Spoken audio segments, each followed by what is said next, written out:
God humbles the proud. He restores the repentant. He heals the brokenhearted. And he strengthens the faithful to endure. Welcome to day 146 of the 180-day Bible journey.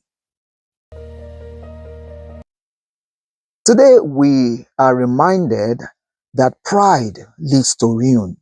Repentance brings renewal, and trust in God produces lasting fruit and unwavering faith. As we look at Jeremiah chapter 13 today, God uses the linen sash to symbolize his relationship with Judah and Jerusalem, who had become unprofitable because they depart from the Lord who will fill them with drunkenness and cause captivity to come due to their pride. Pride destroys intimacy with God and leads to ruin. In Jeremiah chapter 14, Israel's sins and backsliding have made them experience famine and scarcity and lack. They try to call on the Savior of Israel in trouble. Yet God says he will consume them despite the false assurances of their so-called prophets. Israel pleads to God for restoration. Disobedience blinds the heart and silences divine mercy. In Jeremiah chapter 15, the Lord will not relent from his decision to cast out the people.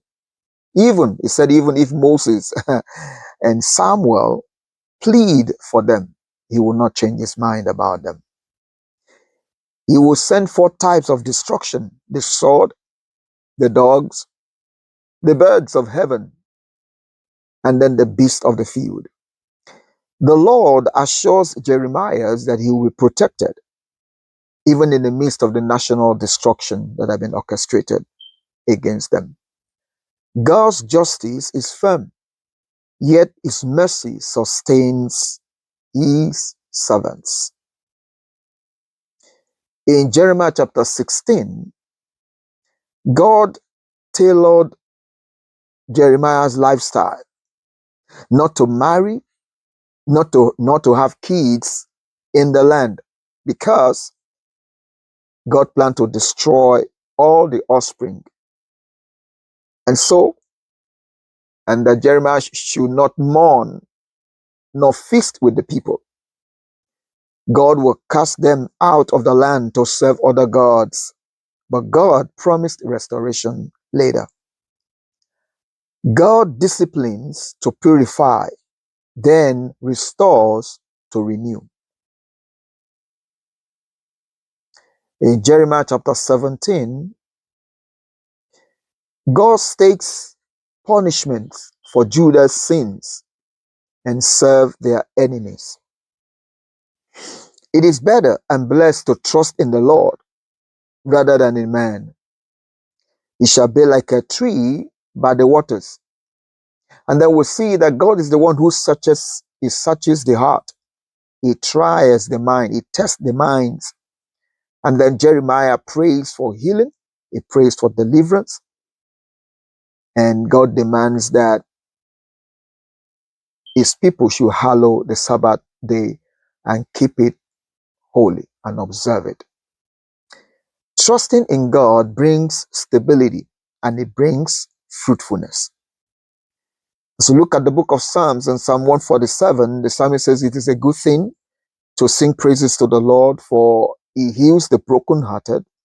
He builds up his people. He builds up the humble. He sends rain and blessings upon the people.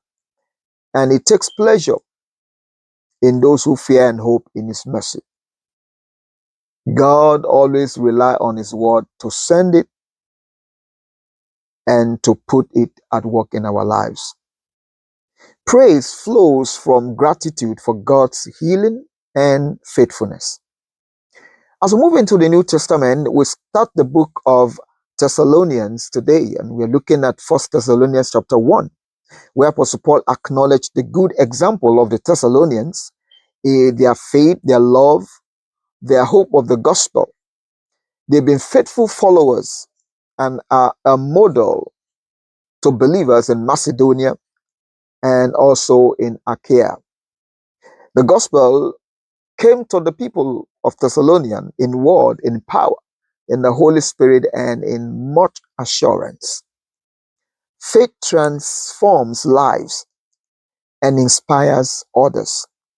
In 1 Thessalonians chapter 2, Paul highlights his conduct and manner of living, walking worthy of the calling of God upon his life. He commended them for believing the word and living it and becoming imitators of the church of Christ. Paul still, however, yearned to see them. Perseverance in ministry brings eternal reward. And this brings us to our memory verse today in Jeremiah chapter 17, verse 7 to 8. It says, "Blessed is the man who trusts in the Lord and whose hope is the Lord, for he shall be like a tree planted by the waters, which spreads out his roots by the river, and will not fear when heat comes. But his leaf will be green, and will not be anxious in the year of drought, nor will cease from yielding fruit."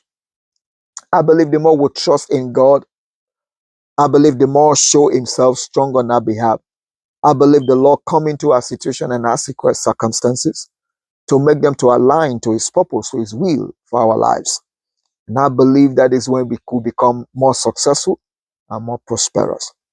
That will be our portion in Jesus' name. My name is Alan Oloshala. Thank you for joining me today. I look forward to seeing you tomorrow. Until then, God bless you and have a good day.